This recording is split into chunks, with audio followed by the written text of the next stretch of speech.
ये मेरा India versus England का रिव्यू है। फर्स्ट T20 आई का मैच अबैंडन हो गया, लेकिन मेरे हिसाब से थोड़ा सा कभी कभी लगता है कि प्रॉब्लम बहुत ज़्यादा है टीम में, कभी कभी लगता है कि इजी सोल्यूशन, या फिर ऐसा लगता है कि जो प्रॉब्लम्स थी वो छुप गई थी। क्योंकि वो एक चीज़ दिख रही है, आपका टॉप थ्री में फायर नहीं कर रहे लोग, इसके वजह से आपके मिडिल ऑर्डर पे प्रेशर आ रहा है और आपके मिडिल ऑर्डर में लोग रन्स नहीं कर रहे। जो प्रॉब्लम हमने आयरलैंड में देखी, यहाँ पे भी इन अ वे थोड़ी सिमिलर हुई। संजू सैमसन जल्दी आउट हो गए, मतलब मेरे को समझ नहीं आ रहा है। संजू सैमसन के घर से अवे स्कोर्स बहुत बुरे हैं। उसके 200 आए हैं, लेकिन उसके जो 10 इनिंग है, 15 इनिंग अगर तुम देखो अवे फ्रॉम होम, उसमें तुम कह सकते हो कि भाई वो नीचे 5 पे भी बैटिंग किया, ओपनिंग भी किया, लेकिन वो साउथ अफ्रीका वाली सीरीज ही ले लो, उसमें उससे 200 मारे, बाकी भी तो ज़ीरो मारे। और ये आयरलैंड में भी रन्स नहीं आए, इधर भी रन्स नहीं आए। बात है अभिषेक के रन्स आ रहे हैं। अभिषेक के वर्ल्ड कप उसका उतना अच्छा नहीं गया, उधर भी उसका जिम्बाब्वे के अगेंस्ट आ गया, उसका फिर उसका फाइनल में उसके रन आ गए। प्रॉब्लम ये हो रही है कि अभिषेक शर्मा ने आयरलैंड में रन मारे जहाँ पे किसी ने रन नहीं मारे, उसने 50 मारे उस मैच में, आई थिंक वो हाईएस्ट रन स्कोरर था हमारा। दूसरा उसने यहाँ इंग्लैंड के अगेंस्ट रन मारे जब वो हम लोग 6 for 2 थे। ईशान किशन पता नहीं क्या कर रहा था, and in a way I kind of don't understand Ishan Kishan का माइंडसेट क्या हो रहा है आयरलैंड सीरीज से। Maybe he is looking to maximise, इसलिए वो थोड़ा जल्दी आउट हो रहा है, या फिर वो समझ नहीं पा रहा कि उसको एग्जैक्टली करना क्या है, कि मैं वही करूँ जो मैंने वर्ल्ड कप में किया था, मैक्सिमाइज करूँ, या फिर मैं अपना मतलब थोड़ा पार्टनरशिप बिल्डिंग करूँ या कुछ करूँ, जो शायद मुझे लगता है अभिषेक शर्मा अंडरस्टैंड कर गया। अभिषेक शर्मा ने अब उसके गेम में थोड़ी मेच्योरिटी आ रही है कि वो उसी स्ट्राइक रेट से खेलेगा, लेकिन बीच में अगर सिंगल वाली बॉल है तो वो सिंगल ही लेगा उस पर, अनलेस उसको लग रहा है कि वो बॉल पे मैं कोई शॉट बना के मार दूँ, अगर मैं आउट नहीं होऊंगा, वो जहाँ पे फील्डर नहीं होगा वहाँ पे भी एच करके चले जाए, तब मैं शॉट अटेम्प्ट करूँगा अगर वो सिंगल वाली बॉल होगी तो, वरना मैं सिंगल ले लूँगा। जो मुझे लगता है गेम ईशान किशन के अंदर है, लेकिन मे बी शायद क्योंकि उसने देखा कि मैं वर्ल्ड कप में उसने कैसे किया, मे बी उसको था कि ये एक टेम्पलेट है जो हमारा अच्छे से हो रहा है, maybe is not able to recognise that. फिर वो रन आउट भी थोड़ा वियर्ड था। देखो अभिषेक की गलती थी कि वो बॉल वॉचिंग कर रहा था, वो गलत है, तुम बॉल वॉच नहीं कर सकते। लेकिन एक चीज़ ये भी कि रन था ही नहीं उस बॉल पे, उस बॉल पे रन था ही नहीं, आपको दूसरा लेना ही नहीं, तो बोले मुझे समझ नहीं आया कि ईशान किशन क्यों भाग रहा था ही नहीं रन। लेकिन एक और बात है, अगर आपका पार्टनर भाग रहा है तो आप बॉल वॉचिंग नहीं कर सकते, आपको उसको पहले ही मना कर देना चाहिए। ऐसे नहीं कर सकते बॉल को देख रहे हो और आप ऐसे ऐसे कर रहे हो, पार्टनर कंफ्यूज हो जाता है उसमें। तो ये अभिषेक की गलती थी। दूसरा संजू को देखना पड़ेगा, क्योंकि वर्ल्ड कप के बाद हम लोगों को यही था कि अभिषेक को हटाओ और वैभव को लाओ, लेकिन अब यही बात है, संजू के 3 मैच हो गए, संजू को 2 और मैच तो आराम से मिलेंगे। अब तुम ये कह सकते हो यार जो प्लेयर ऑफ द टूर्नामेंट है उसको ड्रॉप कैसे कर सकते हो, ड्रॉप की बात नहीं है, बात है कि अगर आप सूर्यवंशी को लाए हो, आप उसको कभी तो खिलाओगे, और अगर आप उसको खिलाना चाहते हो तो आपको ओपनर की जगह पे ही खिलाना पड़ेगा, उसको नंबर 3 पे खिलाने का कोई मतलब नहीं है। जब आपको पता है कि अगर वो पावर प्ले में मैक्सिमाइज आपको कर सकता है पूरा, और उसके बाद भी अगर वो सेट हो गया तो कर देगा, तो उसी पे है। तो अगर आपको उसको कभी मौका देना भी पड़ा कि हम किसी को बैठाएंगे, तो आप उसी को बैठाओगे ना जिसके बिल्कुल रन नहीं आ रहे हैं, क्योंकि एटलीस्ट जिसके रन आ रहे हैं वो थोड़ा फ्लो में रहेगा। और संजू का थोड़ा ऐसा लगता भी है कि अगर उसको बैठा दो थोड़ी देर के लिए, फिर उसके अंदर एक एनर्जी आती है, फिर वो वापस आता है और फिर वो रन मारता है। आई डोंट वांट संजू के साथ ऐसा हो कि वो वर्ल्ड कप की उसकी 3-4 इनिंग आ गई, वही मतलब कि दैट वाज हिज पीक जितना वो अचीव कर सकता था। Now he is back to the inconsistency he has always had in his career. क्योंकि आप आईपीएल में भी देखो, सीएसके के हिसाब से he had a great season, he was their best batter, लेकिन एट द एंड देखो तो 500 रन भी नहीं है शायद। लेकिन बात है कि उसने उन जो 450 प्लस रन है उसमें उसने 2-3 तो मैच विनिंग नॉक्स मार दी, उसमें जो 100 वो थे या फिर 50 प्लस स्कोर्स थे। लेकिन एक चीज़ संजू के भी लास्ट के कुछ मैचेस में जिसमें उनको रिक्वायर्ड था जीतना, उधर रन नहीं आए, लेकिन उससे पहले जो मैचेस जीते वो जीते भी उसी की वजह से, उसका बहुत बड़ा रोल था। तो आई होप संजू थोड़ा समझे, लेट दिस नॉट बी कि वो कि this was your peak, be that this is the start of something better for you.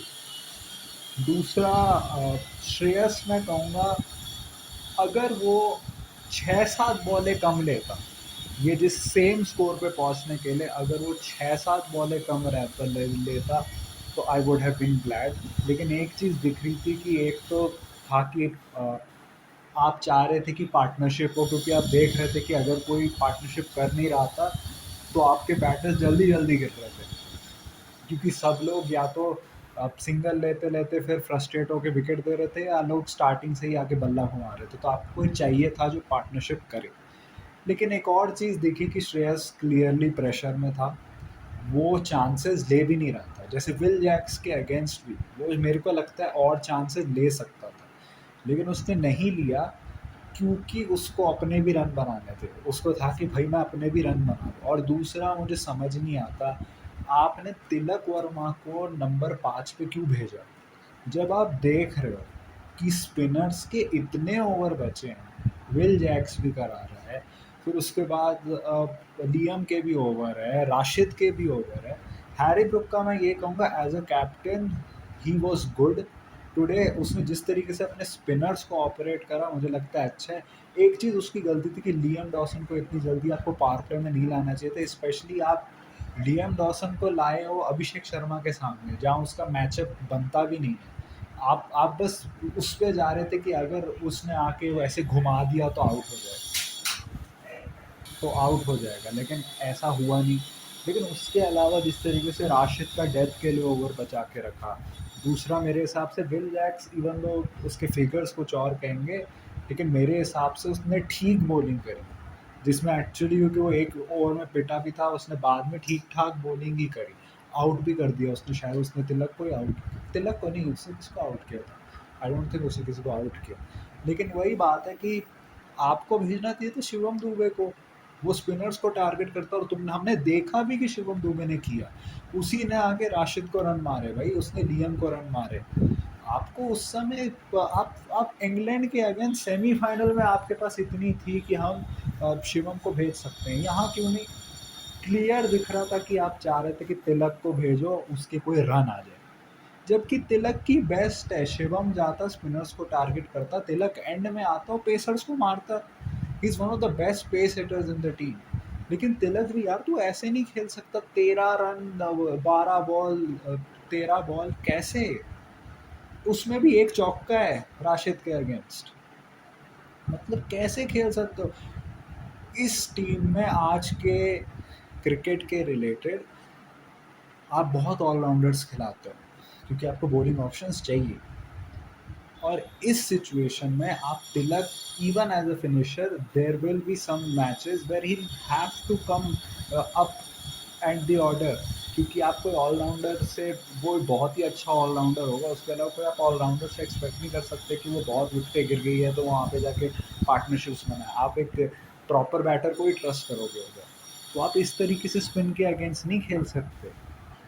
फिर तो हम कहेंगे कि रजत को लेके आओ भाई, एटलीस्ट वो स्कोर बोर्ड तो टिकिंग रखेगा, ये तो बंदा भाई बिल्कुल बंद हो जाता है स्पिन के अगेंस्ट, कोई ऑफ साइड गेम नहीं, ऑन साइड गेम नहीं, कुछ ट्राई ही नहीं करता यार।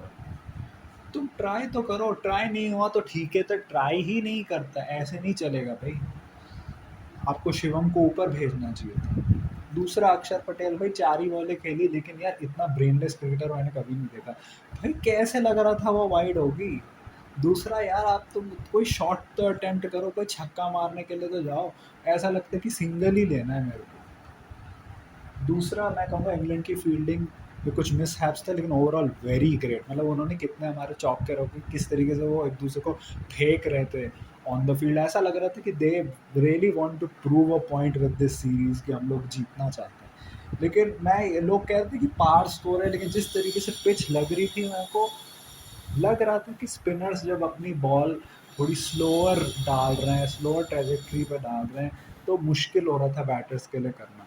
पेसर्स का आई थिंक ये था कि Saqib Mahmood was very smart, क्योंकि वो राइट एरियाज ले रहा था कि या तो यॉर्कर लेंथ डाल रहा था, जिससे कि वो बाउंड्रीज नहीं मार पाए, या फिर वो ऐसी बॉल डाल रहा था जिसपे वो हाथ नहीं खोल पाए अपने। तो मेरे हिसाब से वो एक साकिब को इसलिए इतने विकेट्स भी मिले। करण का ये था कि वो पेस चेंज कर रहा था अपनी, इसके वजह से वो कर रहा था, और दूसरा ये भी कि बैटर्स उसके अगेंस्ट ट्राई भी नहीं कर रहे। लेकिन मैं यही कहूँगा ओवरऑल पार स्कोर होगा, आई थिंक मे बी शायद हम जीत भी जाते, लेकिन ऐसा नहीं था कि इंग्लैंड गेम में नहीं था। तो 50-50 कह सकते हो आई थिंक गेम था। लेकिन at the end of the day abandon हो गया। आई होप जब नेक्स्ट मैच में थोड़ा सा, अब जिस मैनेजमेंट का होता है कि भाई हम राइट लोगों को राइट प्लेस पे भेजना चाहते हैं, वो थोड़ा करो। और दूसरा भाई थोड़ा सा जो टॉप 3 वाले, आई गेट कि आपका इंटेंट क्या है, बट अपनी विकेट की वैल्यू करो, क्योंकि आपके टीम में अभी हार्दिक पांड्या नहीं है। आपकी टीम में अभी एक तिलक है जो अपनी फीट अभी फाइंड कर रहा है। आपकी टीम में श्रेयस है जो अभी अभी आया है T20 सेटअप में 2-3 साल बाद। तो आपका मिडल ऑर्डर अभी बहुत वनरेबल है। तो मेरे हिसाब से टॉप 3 में से रिस्पॉन्सिबिलिटी लेनी पड़ेगी लोगों को कि भाई हमें थोड़ा लंबा खेलना है, थोड़ा आगे तक जाना है, थोड़ी पार्टनरशिप्स करनी है, because our middle order is very vulnerable, it will take time to settle, and it finishers हमारे पास कौन? Harshit Rana. Harshit Rana, I get it, आपका प्रोजेक्ट है, लेकिन हर्षित राणा को भी रिकग्नाइज करना पड़ेगा कि भाई तो ओडीआई में आज तुमने 2-3 नॉक्स अच्छी खेल ली। T20 is a different ball game. I get it कि तू बल्ला घुमाता है, लेकिन बल्ला घुमाने के लिए टेल एंडर नहीं चाहिए। एक नंबर 8 बैटर और एक टेल एंडर में बहुत फ़र्क होता है। आकाशदीप एक टेल एंडर है, वो नंबर 8 का बैटर नहीं है, क्योंकि उसकी भी 50 है टेस्ट क्रिकेट में। लेकिन हर्षित को रिकग्नाइज करना पड़ेगा, he is a number 8 batter. Of course उसको स्मैश करना आना चाहिए बॉल को, पावर हिटिंग, लेकिन उसके साथ साथ ना दिमाग भी होना चाहिए कि वो बॉलर की बॉल को रीड कर पाए एटलीस्ट। ये नहीं कि वो टेल एंडर जैसे बल्ला घुमा दे, वरना तो हम प्रॉपर बॉलर को ही खिला देना। तो यही बात है, हर्षित को थोड़ा रिकग्नाइज करना चाहिए। हर्षित को भेजा भी ऊपर था। मैं उसकी इंटेंट को गलत नहीं बोलूँगा, क्योंकि उस समय ओवर ही कितने थे, 2-3 तो ओवर बचे थे, तो उसका काम वही था कि मारे। लेकिन हाँ, थोड़ा सा बॉल रीड भी करे, शुड रिकग्नाइज कि एक नंबर 8 बैटर और एक टेल एंडर में बहुत फ़र्क होता है। और यही है बस। अब देखते हैं नेक्स्ट मैच में क्या होता है। तो ये मेरा मैच का रिव्यू था। What do you think about the match? What do you think about the review? Tell me in the comment section. If you like this type of content, like this video, share and subscribe. If you don't, then share for those who do. My social media accounts, which are my Twitter/X account and my Instagram account, links are in the description. So go follow me on that. My UPI ID link, which is sharpball.ICICI, is also in the description. So go donate any amount of money which can help me to do it. Permanent career options. So that was it for me for today. So thank you. Goodbye. Have a good day.